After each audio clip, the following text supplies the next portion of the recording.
ಇನಿತು ರೂಪವ ದೇಹದೊಳು ಚಿಂತನೆಯ ಗೈವ ಮಹಾತ್ಮರಿಳೆಯೋಳು ಮನುಜರಲ್ಲವರ ಮರರೆ ಸರಿ ಹರಿಕೃಪಾ ಬಲದಿ. ಇಲ್ಲಿ ಒಟ್ಟು 4 ಪದಾರ್ಥದಲ್ಲಿ ದೇವರ ರೂಪಗಳನ್ನು ಚಿಂತನೆ ಮಾಡುವ ವಿಧಾನ ಹೇಳ್ತಾರೆ. ನಾವು ಅದನ್ನು ಅರ್ಥ ಮಾಡಿಕೊಳ್ಳುವ ಕೆಲವು ಮೂಲಭೂತ ವಿಷಯ ಅರ್ಥ ಮಾಡಬೇಕು.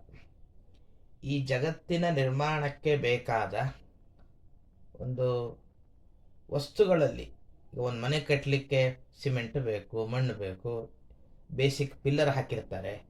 ಹೀಗೆ ಜಗತ್ತೇ ಒಂದು ಮನೆ ಅಂತ ಕಲ್ಪನೆ ಮಾಡಿಕೊಂಡ್ರೆ ಅದನ್ನು ಕಟ್ಟಲಿಕ್ಕೆ ಬೇಕಾದ ಪದಾರ್ಥಗಳಲ್ಲಿ ಅವ್ಯಕ್ತ ತತ್ವ ಅಂತ ಒಂದಿದೆ. ಅವ್ಯಕ್ತ ತತ್ವ, ಮಹತ್ ತತ್ವ, ಅಹಂಕಾರ, ಹೀಗೆ ಇಲ್ಲೆಲ್ಲ ಇವೆಲ್ಲ ಈ 3 ಕೂಡ ಮನಸ್ಸು ಅಂದರೆ ನಮ್ಮ ದೇಹದ ಒಳಗೆ ಒಂದು ದೇಹಕ್ಕೆ ಸಂಬಂಧಪಟ್ಟದ್ದು. ಅವ್ಯಕ್ತ ತತ್ವ, ಮಹತ್ತತ್ವ, ಈ 3ನೇದಾದ ಅಹಂಕಾರ ಎಂಬುದು ಜಗತ್ತಿನ ನಿರ್ಮಾಣಕ್ಕೆ ಬೇಕಾದ ಒಂದು ಪದಾರ್ಥ. ಅದರಲ್ಲಿ ಮತ್ತೆ ಮನಸ್ಸಿನಲ್ಲಿ ಯಾವ್ಯಾವ ದೇವರ ರೂಪಗಳಿದೆ ಅಂತ ಚಿಂತನೆ ಮಾಡ್ತಾರೆ ದಾಸರು. ಮನದೊಳಿಹ ಗೋವಿಂದ, ನಮ್ಮ ಮನಸ್ಸೇನಿದೆ, ಮನಸ್ಸಿಗೆ ಅಭಿಮಾನಿ ಯಾರು ಅಂದರೆ ಇಂದ್ರದೇವರು ಮನಸ್ಸಿಗೆ ಅಭಿಮಾನಿಗಳು. ಆ ಇಂದ್ರದೇವರಲ್ಲಿ ಗೋವಿಂದ ಇದ್ದಾನೆ. ಅದರಿಂದ ಯಾರಿಗಾದರೂ ಮನಸ್ಸಿದ್ದರೆ ಮಾರ್ಗ ಅಂತ ಹೇಳ್ತೀವಲ್ಲ ಕನ್ನಡದಲ್ಲಿ. ನಮಗೇನೇ ಕೆಲಸ, ದೇವರ ಪೂಜೆ ಮಾಡಬೇಕು ಅಂದರೆ ಮನಸ್ಸು ಬೇಕು, ಅಧ್ಯಯನ ಮಾಡಬೇಕು ಅಂದ್ರೆ ಮನಸ್ಸು ಬೇಕು. ಮನಸ್ಸಿಲ್ಲದೆ ಹೋದರೆ ಯಾವ ಕೆಲಸವೂ ಮನುಷ್ಯ ಕೈ ಹಾಕಿದ್ದು ಪೂರ್ಣ ಆಗೋದಿಲ್ಲ. ಆದ್ದರಿಂದ ಮನಸ್ಸಿನ ಒಳಗೆ ಪರಮಾತ್ಮ ಗೋವಿಂದ ಎಂಬ ರೂಪದಿಂದಿದ್ದಾನೆ ಅಂತ ನಾವು ಚಿಂತನೆ ಮಾಡಿದ್ರೆ ಮನೋನಿಗ್ರಹ ಅದನ್ನು ಸಂಪಾದನೆ ಮಾಡಿಕೊಳ್ಳಿಕ್ಕಾಗತ್ತೆ. ಅದರಂತೆ ಮುಂದುವರೆದು ಹೇಳ್ತಾರೆ ಧನಪ ಸಖ ತತ್ವದಳು. ಧನಪ ಸಖ ತತ್ವ ಅಂದರೆ ಅಹಂಕಾರ ತತ್ವ. ಧನಪ ಅಂದರೆ ಕುಬೇರ, ಯಾಕೆಂದರೆ ಧನ ಅಂದರೆ ಸಂಪತ್ತು. ಅದು ಬಹಳ ಸಂಪತ್ತಿರೋನು ಯಾರ ಹತ್ತಿರ ಅಂದರೆ ಕುಬೇರ. ಆ ಕುಬೇರನ ಸಖ ಗೆಳೆಯ ಅಂದರೆ ರುದ್ರದೇವರು ಅಂತ. ಅಂದರೆ ಈ ಹೇಳೋ ವಿಷಯವನ್ನು ಭಾಳ ಚೆನ್ನಾಗಿ ಪರಿಚಯ ಮಾಡಿಕೊಡ್ತಾರೆ. ಸಂಪೂರ್ಣ ಅಹಂಕಾರ ತತ್ವಕ್ಕೆ ಅಭಿಮಾನಿ ರುದ್ರದೇವರು. ಈ ಅಭಿಮಾನಿ ಅಂದರೆ ಏನು ಅಂತ ನಾವು ಅರ್ಥ ಮಾಡ್ಕೊಳ್ಬೇಕು. ಮತ್ತೆ ಬರುತ್ತೆ ಅಭಿಮಾನಿಗಳು ಅಂತ. ಅಭಿಮಾನ ಅಂದರೆ ಅದರ ಮೇಲಿನ ಒಡೆತನ. ಈಗ ಮನೆಯ ಮಾಲೀಕರು ಅಂತ ನಾವು ಹೇಳಿದ್ವಾ, ಒಂದು ಸ್ವಂತ ಮನೆಯನ್ನು ನಾವು ಕಟ್ಟಿಸಿ ನಂತರದಲ್ಲಿ ನಾವು ಏನಂತ ಹೇಳ್ತೀವಿ, ಈ ಮನೆ ನನ್ನದು ಅಂತ ಹೇಳ್ತೀವಿ. ಅಭಿಮಾನಿಗಳು, ನಾವು ಈ ಮನೆಯ ಅಭಿಮಾನಿಗಳು ಅಂದರೆ ಮನೆಯ ಮಾಲೀಕರು ಅಂತ ಅರ್ಥ. ಅದರ ಒಡೆತನ ಅವರಿಗೆ ಸಂಬಂಧಪಟ್ಟದ್ದು. ಅದರಂತೆ ಅಹಂಕಾರ ತತ್ವದ ಒಡೆತನ ಅದು ರುದ್ರದೇವರಿಗಿರೋದರಿಂದ ಅವರನ್ನು ಅಭಿಮಾನಿಗಳು ಅಂತ ಕರೀತಾರೆ. ಇದೊಂದು ಮನಸ್ಸಲ್ಲಿ ಇಟ್ಕೊಳ್ಬೇಕು. ಆದ್ದರಿಂದ ಧನಪ ಕುಬೇರ, ಅವನ ಸಖ ಅಂದರೆ ಗೆಳೆಯ ರುದ್ರದೇವರು. ಅವರಿಗೆ ಸಂಬಂಧಪಟ್ಟ ತತ್ವ ಅಹಂಕಾರ ತತ್ವದಲ್ಲಿ ಯಾರಿದ್ದಾರೆ ಅಂದರೆ ಗರುಡ, ಶೇಷ, ರುದ್ರರು 3 ಜನ ಅದಕ್ಕೆ ಅಭಿಮಾನಿಗಳು. ಅಲ್ಲಿ ಮಾಧವ ರೂಪ ಪರಮಾತ್ಮ ಇದ್ದಾನೆ. ಇನ್ನೊಂದು ಮಹತ್ ಅಂತ, ಇದರ ಒಡೆತನ ಯಾರದು ಅಂದರೆ ಸ್ವಲ್ಪ ದೊಡ್ಡದಿದು. ಮಹತ್ ಅಂದರೆ ದೊಡ್ಡದು ಅಂತ ಅರ್ಥ. ಯಾರಿಗಾದ್ರೂ ನಮ್ಮ ದೇಹದ ಒಳಗೂ ಕೂಡ ಈ ಪದಾರ್ಥ ಇದೆ. ಮಹತ್ ಎಂಬುದು ಒಂದು ಪದಾರ್ಥ ನಮ್ಮ ದೇಹದ ಒಳಗಿದೆ ಅನ್ನೋ ಕಾರಣಕ್ಕೆ ನಮಗೆಲ್ಲ ಒಂದು ಮಹತ್ವ ಬಂದಿರುತ್ತೆ. ಒಬ್ಬೊಬ್ಬರಿಗೂ ಒಂದೊಂದರ ಹೆಚ್ಚುಗಾರಿಕೆ ಬಂದಿರುತ್ತೆ.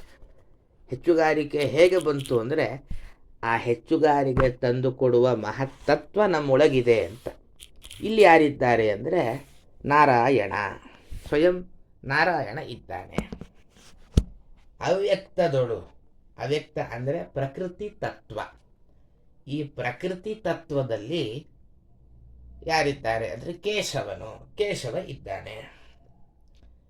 ಇನಿತು ದೇಹದೊಳು, ಈ ರೀತಿಯಲ್ಲಿ ದೇಹಗಳಲ್ಲಿ ರೂಪವ ಚಿಂತನೆಯ ಗೈವ. ಈ ಎಲ್ಲ ದೇವತೆಗಳ ರೂಪವನ್ನು ಯಾರು ಚಿಂತನೆ ಮಾಡ್ತಾರೋ ಅವರು ಮಹಾತ್ಮರು, ದೊಡ್ಡ ಜ್ಞಾನಿಗಳು. ಇನ್ನೊಂದು ಮಾತು ಹೇಳ್ತಾರೆ, ಇಳೆಯಳು ಈ ಭೂಮಿಯಲ್ಲಿ ಮನುಜರಲ್ಲವರು, ಅವರು ಮನುಷ್ಯರಲ್ಲ, ಅಮರರೇ ಸರಿ ಅಂದರೆ ದೇವತೆಗಳೇ ಆಗಿರ್ತಾರೆ. ಅಂದರೆ ತಾತ್ಪರ್ಯ ಏನು ಅಂದರೆ ಇಂತಹ ಪರ್ಫೆಕ್ಟಾಗಿ ಎಲ್ಲ ಒಂದು ಕ್ಷಣ ಬಿಡದೇನೆ ಎಲ್ಲ ಕಡೆಯಲ್ಲಿರುವ ದೇವರ ರೂಪವನ್ನು ಚಿಂತನೆ ಮಾಡುವ ಸಾಮರ್ಥ್ಯ ಪ್ರತಿಕ್ಷಣ ದೇವತೆಗಳಿಗೆ ಮಾತ್ರ. ನಮಗೆ ಅವಾಗ ಹೀಗಿದೆ ಹೀಗಿದೆ ಅಂತ ಚಿಂತನೆ ಬರ್ತಾ ಇರುತ್ತೆ. ಆದ್ದರಿಂದಾಗಿ ಯಾರು ಹೀಗೆಲ್ಲ ರೂಪದ ಚಿಂತನೆ ಮಾಡ್ತಾರೋ ಇಳೆಯಳು ಭೂಮಿಯಲ್ಲಿ ಹರಿಕೃಪಾ ಬಲದಿ ಪರಮಾತ್ಮನ ಅನುಗ್ರಹವನ್ನು ಹೊಂದಿದ ಅಮರರೇ ಸರಿ, ಅವರು ದೇವತೆಗಳೇ ಸರಿ, ಮನುಜರಲ್ಲವರು, ಅವರು ಮನುಷ್ಯರು ಅಂತ ಭಾವಿಸಬೇಡಿ. ಅಂದರೆ ಅಭಿಪ್ರಾಯ ಏನು ಅಂದರೆ, ಸಾಮಾನ್ಯ ಜನಕ್ಕೆ ಈ ದಾಸರು ಹೇಳಿದ ಚಿಂತನೆ ಮಾಡಲಿಕ್ಕಾಗಲ್ಲ, ಅವರನ್ನು ದೇವತೆಗಳು ಅಂತಲೇ ಲೆಕ್ಕಾಚಾರ ಹಾಕಬೇಕು. ಅಲ್ಲ, ಹಾಗಾದರೆ ಸಾಮಾನ್ಯ ಮನುಷ್ಯರು ಇದನ್ನು ಚಿಂತನೆ ಮಾಡಬಾರದು ಅಂದರೆ, ಸಾಮಾನ್ಯ ಮನುಷ್ಯರು ಯಥಾಶಕ್ತಿ ಇಲ್ಲಿ ದೇವರ ರೂಪ ಇದೆ ಅಂತ ಚಿಂತನೆ ಮಾಡಬೇಕು. ಮತ್ತು ಅವರು ದೇವತೆಗಳೆಂದ ಅರ್ಥ ಏನು? ಅವರಲ್ಲಿ ದೇವತಾ ಅನುಗ್ರಹ ಬರುತ್ತೆ ಅಂತ. ಯಾಕೆಂದರೆ ನಮ್ಮಲ್ಲಿ ಪ್ರತಿಯೊಂದಕ್ಕೂ ಒಂದೊಂದು ದೇವತೆಗಳಿದ್ದಾರೆ. ಅವರ ಅನುಗ್ರಹ ಆದರೆ ಮಾತ್ರ ಮುಖ್ಯ ಪ್ರಾಣದೇವರ ಅನುಗ್ರಹ ಆಗತ್ತೆ, ಅವರ ಅನುಗ್ರಹ ಆದರೆ ದೇವರ ಅನುಗ್ರಹ ಆಗುತ್ತೆ ಅಂತ ಲೆಕ್ಕಾಚಾರ. ಆದ್ದರಿಂದ ಎಲ್ಲ ಕಡೆ ದೇವರಿದ್ದಾನೆ ಅಂತ ಯಾರು ಚಿಂತನೆ ಮಾಡುತ್ತಾರೋ ಅವನಿಗೆ ಎಲ್ಲ ದೇವತೆಗಳ ಅನುಗ್ರಹ ಆಗತ್ತೆ. ಎಲ್ಲ ದೇವತೆಗಳ ಅನುಗ್ರಹ ಆಯಿತು ಅಂದರೆ ಮುಖ್ಯ ಪ್ರಾಣ ದೇವರ ಅನುಗ್ರಹ ಆಗಿ ಅನಂತರ ಪರಮಾತ್ಮನ ಅನುಗ್ರಹವೂ ಆಗುತ್ತೆ ಅಂತ ಇದರ ಅಭಿಪ್ರಾಯ. ಇದನ್ನು ನೋಡಿಕೊಂಡು ನಾನು ಈ ಪದ್ಯವನ್ನು ಓದಿಕೊಂಡು ನಾನು ದೇವತೆ ಅಂತ ನನ್ನನ್ನು ನಾನೇ ಭ್ರಮಿಸಿಬಿಟ್ರೆ ದೊಡ್ಡ ಅನರ್ಥ. ಹಾಗೆಲ್ಲ ಅರ್ಥ ಮಾಡಬಾರದು ಅನ್ನೋದು ಸ್ಪಷ್ಟ. ಇನ್ನೊಂದು ಮಾತು ಹೇಳ್ತಾರೆ, ಹರಿ ಕೃಪಾ ಬಲದಿ ಅಂತ. ದೇವತೆಗಳು ಅಂತ ಯಾರಿರ್ತಾರೋ ಅವರಿಗೂ ಕೂಡ ದೇವರ ಒಂದು ಅನುಗ್ರಹ ಇದೆ ಅನ್ನೋ ಕಾರಣಕ್ಕೆ ಆ ಸಾಮರ್ಥ್ಯ ಬಂದಿದೆ ಅಂತ ಅರ್ಥ ಮಾಡಿಕೊಡಬೇಕು. ಪ್ರಶ್ನೋತ್ತರ ಸುಲಭ. ಗೋವಿಂದ ಇರುವ ತತ್ವ ಯಾವುದು ಅಂದರೆ ಮನಸ್ತತ್ವ. ಯಾವ ತತ್ವದಲ್ಲಿ ಮಾಧವನಿದ್ದಾನೆ ಅಂದರೆ ಅಹಂಕಾರ ತತ್ವದಲ್ಲಿ ಮಾಧವ ಇದ್ದಾನೆ. ಮಹತ್ತತ್ವದಲ್ಲಿರುವ ಪರಮಾತ್ಮನ ರೂಪ ನಾರಾಯಣ. ಅವ್ಯಕ್ತ ತತ್ವದಲ್ಲಿರುವ ಪರಮಾತ್ಮನ ರೂಪ ಯಾವುದು? ಕೇಶವ. ಎಲ್ಲ ತತ್ವಗಳಲ್ಲಿ ಪರಮಾತ್ಮನ ರೂಪವನ್ನು ಚಿಂತನೆ ಮಾಡುವವರನ್ನು ಏನು ಅಂತ ಕರೀತಾರೆ? ಅವರು ಮನುಷ್ಯರಲ್ಲ, ದೇವತೆಗಳು ಅಂತ ಕರೀತಾರೆ ಅಂತ ಈ ಪದ್ಯಕ್ಕೆ ಸಂಬಂಧಪಟ್ಟ ಅಭಿಪ್ರಾಯ. ಮುಂದಿನ ಪದ್ಯ. ಈಗ ಪಂಚಮಹಾಭೂತ, ಮಣ್ಣು, ನೀರು, ಬೆಂಕಿ, ಗಾಳಿ, ಆಕಾಶ, ಇದರಲ್ಲಿರುವ ದೇವರ ರೂಪಗಳ ಚಿಂತನೆಯನ್ನು ಹೇಳ್ತಾ ಹೋಗ್ತಾರೆ 20ನೇ ಪದ್ಯದಲ್ಲಿ. ನೆಲದಲ್ಲಿಪ್ಪನು ಕೃಷ್ಣ ರೂಪದಿ ಜಲದೊಳಿಪ್ಪನು ಹರಿಯೆನಿಸಿ ಶಿಖಿಯೊಳಗೆ ಇಪ್ಪನು ಪರಶುರಾಮನುಪೇಂದ್ರನೆಂದೆನಿಸಿ ಎಲರೊಳಿಪ್ಪ ಜನಾರ್ದನನು ಬಾಂದಳದೊಳಚ್ಯುತ ಗಂಧನರ ಹರಿ ಪೊಳೆವಧೋಕ್ಷಜ ರಸಗಳೊಳು ರಸರೂಪ ತಾನಾಗಿ. ಇಲ್ಲೂ ಕ್ರಮವಾಗಿ ಹಾಗೆ ಅರ್ಥ ಮಾಡಿಕೊಳ್ತಾ ಹೋಗಬೇಕು. ಕೃಷ್ಣ ರೂಪದೇ ನೆಲದಲ್ಲಿಪ್ಪನು. ನಾವೆಲ್ಲ ದಿನ ಬೆಳಿಗ್ಗೆ ಒಂದು ಶ್ಲೋಕ ಹೇಳ್ತೇವೆ, ವಿಷ್ಣು ಪತ್ನಿ ನಮಸ್ತುಭ್ಯಂ ಪಾದಸ್ಪರ್ಶಂ ಕ್ಷಮಸ್ವಮೇ ಸಮುದ್ರ ವಸನೇ ದೇವಿ. ಭೂತಾಯಿ, ನೀನು ಸಮುದ್ರವೇ ನಿನಗೆ ಬಟ್ಟೆಯಂತೆ. ಅಂತಹ ನಿನಗೆ ನಾನು ತಾಯಿಯ ಮೇಲೆ ಯಾವತ್ತು ಕಾಲಿನಿಂದ ಸ್ಪರ್ಶ ಮಾಡಬಾರ್ದು, ಕಾಲಿಂದ ಒದಿಬಾರದು. ನೀನು ನನಗೆ ತಾಯಿ ಇದ್ದ ಹಾಗೆ, ನಾನಿನ್ನು ಒದಿತೇನೆ, ಮಾಡುತ್ತೇನೆ, ದಯವಿಟ್ಟು ನನ್ನನ್ನು ಕ್ಷಮಿಸಮ್ಮ ಅಂತ ದಿನ ಬೆಳಿಗ್ಗೆ ಒಂದು ದೇವರಲ್ಲ ಭೂದೇವಿಯಲ್ಲಿ ಪ್ರಾರ್ಥನೆ ಮಾಡುವ, ಕ್ಷಮೆ ಕೇಳುವ ಒಂದು ಶ್ಲೋಕ ಪ್ರಸಿದ್ಧವಾಗಿದೆ ನಮ್ಮ ಸನಾತನ ಸಂಪ್ರದಾಯದಲ್ಲಿ. ದಾಸರು ಇನ್ನೊಂದು ಮುಂದುವರೆದು ಹೇಳ್ತಾರೆ, ಕೃಷ್ಣ ಪೃಥಿವಿಯ ಭೂಮಿಯಲ್ಲಿ ಕೃಷ್ಣ ಇದ್ದಾನೆ. ಅದರಿಂದ ಕಲಿಯುಗದ ಜನ ಕೃಷ್ಣ ಕೃಷ್ಣ ಕಲವು ಕೃಷ್ಣ ಅಂತ ಹೇಳ್ತಾರೆ. ಇದರ ತಾತ್ಪರ್ಯ, ಕಲಿಯುಗದಲ್ಲಿ ಅನೇಕ ದೇವರ ರೂಪಗಳಿರುತ್ತೆ. ಹೆಚ್ಚು ಮನುಷ್ಯರು ಉಪಾಸನೆ ಮಾಡಬೇಕಾದ, ಸ್ಮರಣೆ ಮಾಡಬೇಕಾದ ರೂಪ ಯಾವುದು ಅಂದರೆ ಅದು ಕೃಷ್ಣ ರೂಪ ಅಂತ. ಆದ್ದರಿಂದ ಕೃಷ್ಣಾಯ ನಮಃ ಕೃಷ್ಣಾಯ ನಮಃ ಅಂತ ನಾವು ನಿರಂತರ ಚಿಂತನೆ ಮಾಡ್ತಾ ಇದ್ರೆ ಭೂಮಿ ಚೆನ್ನಾಗಿರುತ್ತೆ. ಭೂಮಿ ಚೆನ್ನಾಗಿರುತ್ತೆ ಅಂದರೆ ಭೂಮಿಯ ಮಕ್ಕಳಾದ ನಾವೆಲ್ಲ ಚೆನ್ನಾಗಿರ್ತೇವೆ. ಅವನಿಗೆ ಇನ್ನೊಂದು ಅಭಿಪ್ರಾಯ ಹೇಳ್ತಾರೆ, ಹರಿ ಎನಿಸಿ ಜಲದೊಳಿಪ್ಪನು. ನಾವೆಲ್ಲ ನೀರು ಬೇಕೇ ಬೇಕು. ನಾವು ಒಂದು ನೀರನ್ನು ಕುಡಿಯುವಾಗ ಹರಯೇ ನಮಃ ಅಂಥೇಳಿ ಈ ನೀರು ಹರಿಗೆ ಅಭಿಷೇಕ ಆಗಲಿ ಅಂತ ಅನುಸಂಧಾನ ಮಾಡಿ ನೀರನ್ನು ಪಾನ ಮಾಡಬೇಕಂತ ಹೇಳ್ತಾರೆ. ಹರಿ ಎಂಬ ರೂಪದಿಂದ ಪರಮಾತ್ಮ ನೀರಿನ ಒಳಗಿರ್ತಾನೆ. ಪರಶುರಾಮ ಉಪೇಂದ್ರನೆಂದೆನಿಸಿ ಶಿಖಿಯೊಳಗೆ ಇಪ್ಪನು. ಶಿಖಿ ಅಂದರೆ ಅಗ್ನಿ. ಅಗ್ನಿಯಲ್ಲಿ ಪರಶುರಾಮ ಇದ್ದಾನೆ, ಅವನಿಗೆ ಉಪೇಂದ್ರ ಅಂತ ಹೆಸರು. ಉಪೇಂದ್ರ ಕೆಲವರಿಗೆಲ್ಲ ಅಪ್ಪ ಅಮ್ಮ ಇಟ್ಟ ಹೆಸರು ಒಂದಿರುತ್ತೆ, ಸ್ನೇಹಿತರು ಕೊಟ್ಟ ಅಡ್ಡ ಹೆಸರು ಇನ್ನೊಂದಿರುತ್ತೆ. ಹಾಗೆ ಪರಶುರಾಮ ಇದ್ದಾನೆ ಅಗ್ನಿಯ ಒಳಗೆ, ಉಪೇಂದ್ರ ಅಂತ ಅವನಿಗೆ ಹೆಸರು. ಆದ್ದರಿಂದ ಅಗ್ನಿಗೆ ಸಂಬಂಧಪಟ್ಟ ಕಾರ್ಯ ಎಲ್ಲೋ ಹೋಮ ಆಗ್ತಾ ಇರುತ್ತೆ. ನಾವು ಅಗ್ನಿಯ ದರ್ಶನ ಮಾಡಿದಾಗ ಅಥವಾ ವಿಶೇಷ ಗೃಹಿಣಿಯರು ಭೋಜನ ಸಿದ್ಧತೆ ಮಾಡುವಾಗ ಅಗ್ನಿ ಹೊತ್ತಿಸುವಾಗ ಪರಶುರಾಮಾಯ ನಮಃ ಅಂತ ಹೇಳಿ ಸ್ಮರಣೆ ಮಾಡಿಕೊಳ್ಬೇಕು. ಅವರಿಗೆ ಓಂಕಾರ ಹೇಳುವ ಹಾಗಿಲ್ಲ, ಶ್ರೀ ಪರಶುರಾಮಾಯ ನಮಃ ಶ್ರೀ ಅಂತ ಹೇಳಬಹುದು. ಇನ್ನು ಜನಾರ್ದನನು ಎಲರೊಳಿಪ್ಪ, ಗಾಳಿ ನಿರಂತರ ಬೇಕು ನಮಗೆ. ಒಳ್ಳೆಯ ಗಾಳಿ, ಫ್ಯಾನ್ ಗಾಳಿಯಲ್ಲಿ ಕೆಳಗೆ ಕೂಡ್ತೇವೆ, ಸೆಕೆ ಆಗಿರುತ್ತೆ, ಫ್ಯಾನ್ ಗಾಳಿ ಬೀಸಿತ್ತು ಅಂದರೆ ಭಾ ಅಂತ ಅನಿಸುತ್ತೆ. ಅಲ್ಲಿ ಜನಾರ್ದನನ ಚಿಂತನೆ ಮಾಡು ಅಂತಾರೆ. ಹಾಗೆ ಅಚ್ಯುತ ಬಾಂದಳದೊಳು, ಆಕಾಶದಲ್ಲಿ ಅಚ್ಯುತ ಇದ್ದಾನೆ. ಹಾಗೆ ಗಂಧ ನರಹರಿ, ನರಸಿಂಹ ಗಂಧದಲ್ಲಿದ್ದಾನೆ. ಒಳ್ಳೆಯ ಪರಿಮಳ ಬಂತು ಅಂದರೆ ನರಸಿಂಹನ ಸ್ಮರಣೆ ಮಾಡಬೇಕು. ಸ್ವಾಮಿ ನೀ ಇದರ ಒಳಗಿದ್ದಿ ಅಂತ ಸ್ಮರಣೆ ಮಾಡಬೇಕು. ಹಾಗೆ ರಸಗಳೊಳು ರಸರೂಪ ತಾನಾಗಿ ಅಧೋಕ್ಷಜನು ಪೊಳೆವ, ಅಧೋಕ್ಷಜ ಇದ್ದಾನೆ. ರಸ ಅಂದರೆ ಸಿಹಿ, ಕಹಿ, ಒಗರು ಮುಂತಾದ ಎಲ್ಲ ಪದಾರ್ಥದ ಒಳಗಿನ ರುಚಿ. ಅದರ ಒಳಗೆ ರಸ ಎಂಬ ಹೆಸರಿನಿಂದ ಅಧೋಕ್ಷಜ ಇದ್ದಾನೆ. ಅದನ್ನು ನಾವು ಪಾಯಸ, ಊಟ ಕೂತಾಗ ಯಾವುದಾದರೂ ಸಿಹಿ, ಕಹಿ ಮುಂತಾದ ರಸದ ಅನುಭವ ಬರುವಾಗ ಇಲ್ಲಿ ಅಧೋಕ್ಷಜ ಇದ್ದಾನೆ ಅಂತ ಚಿಂತನೆ ಬರಬೇಕಂತ. ಕ್ರಮವಾಗಿ ಇಲ್ಲೆಲ್ಲ ಕೆಲವು ಅಭಿಪ್ರಾಯ ಹೇಳ್ತಾರೆ. ಇಲ್ಲಿ ಪಂಚಭೂತಗಳು ಬಂತು. ಭೂಮಿಯಲ್ಲಿ ಧರಾದೇವಿ, ಅಲ್ಲಿ ಕೃಷ್ಣ. ನೀರಿನಲ್ಲಿ ವರುಣ, ಅಲ್ಲಿ ಹರಿ. ಹಾಗೆ ಅಗ್ನಿಯಲ್ಲಿ ಹೀಗೆಲ್ಲ ಕೆಲವು ಅಭಿಮಾನಿ ದೇವತೆಗಳು ಅಂತಿರ್ತಾರೆ. ಅಲ್ಲಲ್ಲಿ ಆಯಾ ರೂಪದ ಚಿಂತನೆ ಮಾಡಬೇಕು. ಅದರ ಪಟ್ಟಿಯನ್ನು ನಾನು ಪಾಠ ಆದ ಕೂಡಲೇ ಗ್ರೂಪಲ್ಲಿ ಹಾಕ್ತೀನಿ, ಗಮನಿಸ್ಬೋದು ಯಾವ್ಯಾವುದಕ್ಕೆ ಅಭಿಮಾನಿಗಳು ಯಾರ್ಯಾರು ಅಂತಲ್ಲೇ ಉಲ್ಲೇಖ ಇರುತ್ತೆ. ಈ ಪದ್ಯಕ್ಕೆ ಸಂಬಂಧಪಟ್ಟ ಪ್ರಶ್ನೋತ್ತರ ಗಮನಿಸೋದಾದರೆ, ಪಂಚಭೂತಗಳಲ್ಲಿರುವ ಪರಮಾತ್ಮನ ರೂಪ ಯಾವ್ಯಾವುದು ಅಂದರೆ, ಪೃಥ್ವಿಯಲ್ಲಿ ಕೃಷ್ಣ, ನೀರಿನಲ್ಲಿ ಹರಿ, ಅಗ್ನಿಯಲ್ಲಿ ಉಪೇಂದ್ರ, ಗಾಳಿಯಲ್ಲಿ ಜನಾರ್ದನ, ಆಕಾಶದಲ್ಲಿ ಅಚ್ಯುತ ಇದ್ದಾನೆ ಅಂತ ನಾವು ಅರ್ಥ ಮಾಡಿಕೊಳ್ಳಬಹುದು. ಈಗ ಈ ಎರಡು ಪದ್ಯದಲ್ಲಿ ಕೆಲವು ಗಮನಿಸಬೇಕಾದ ಬಹಳ ಪ್ರಮುಖವಾದ ಸಂಗತಿಗಳಿದೆ. ಅದೇನು ಅಂತಂದರೆ, ಇಲ್ಲಿ ಹಿಂದಿನ ಪದ್ಯದಲ್ಲಿ ಒಂದು ಮಾತು ಬಂತು, ಇನಿತು ರೂಪವ ದೇಹದೊಳು ಚಿಂತನೆಯ ಗೈವ ಮಹಾತ್ಮರು ಅಂತ. ಅದರ ಅಭಿಪ್ರಾಯ ಏನು ಅಂದರೆ, ದೇವತೆಗಳು ಕೂಡ ಮನುಷ್ಯ ಜನ್ಮಕ್ಕೆ ಎಂಥ ಮಹತ್ವ ಇದೆ ಅನ್ನೋದನ್ನು ತೋರಿಸುವ ಸಲುವಾಗಿ ದಾಸರು ಹೇಳುವ ಒಂದು ವಿಷಯ ಅದು. ದೇವತೆಗಳು ತಾವು ಒಂದು ರೂಪದಿಂದ ಅವರವರ ಲೋಕದಲ್ಲಿರ್ತಾರೆ.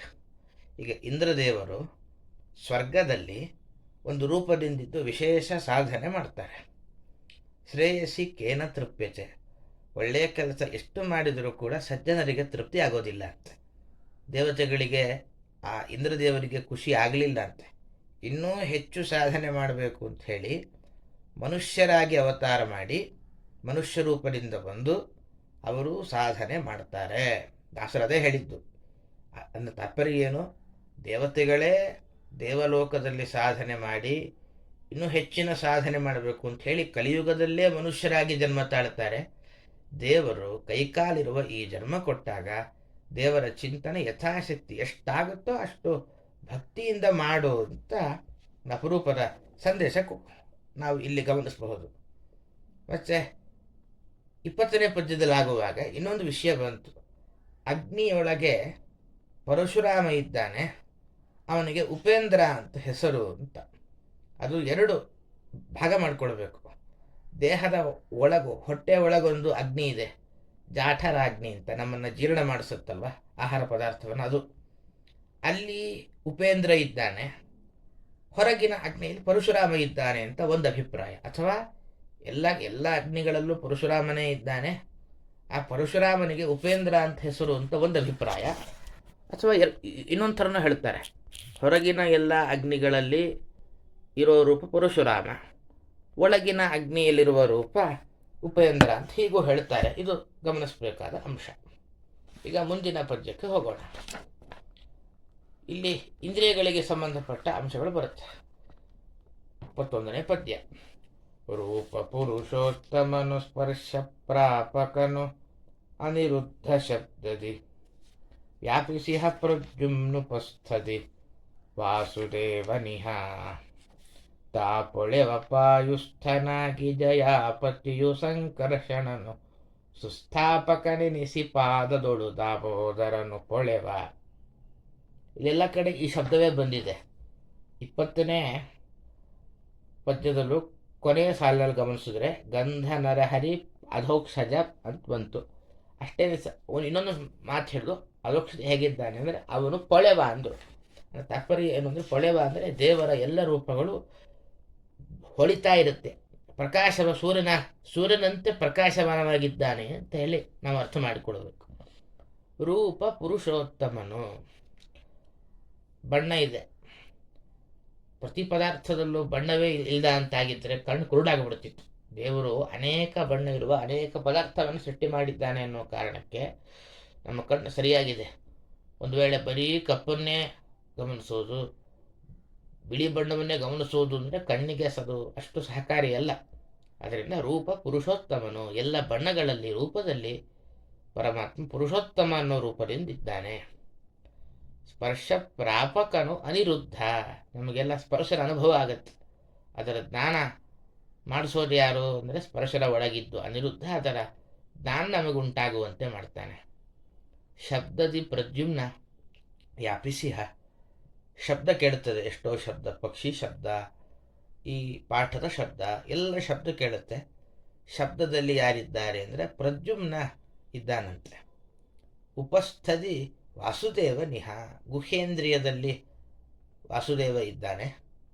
ಪಾಯುಸ್ಥನಾಗಿ ಜಯಾಪತಿ ಸಂಕರ್ಷಣ, ಜಯ ಅಂತ ಹೇಳಿ ಲಕ್ಷ್ಮೀ ರೂಪ, ಲಕ್ಷ್ಮೀಪತಿಯಾದ ಸಂಕರ್ಷಣ ತಾನು ಗುದ ಇಂದ್ರಿಯದಲ್ಲಿ ಇದ್ದಾನೆ. ಪೊಳೆವ, ಎಲ್ಲ ರೂಪಗಳು ಕೂಡ ಪ್ರಕಾಶಮಾನವಾಗಿದೆ, ಹೊಳಿತಾ ಇರುತ್ತೆ ಅಂತ ಗಮನಿಸಬೇಕಾದ ವಿಷಯ. ಇಲ್ಲಿ ಜಯಾಪತಿ ಸಂಕರ್ಷಣ ಅಂತ ಹೇಳಿ, ಜಯ ಅಂತ ಹೇಳಿ ಲಕ್ಷ್ಮೀ ರೂಪ ಹೇಳಿದ್ದಾರೆ.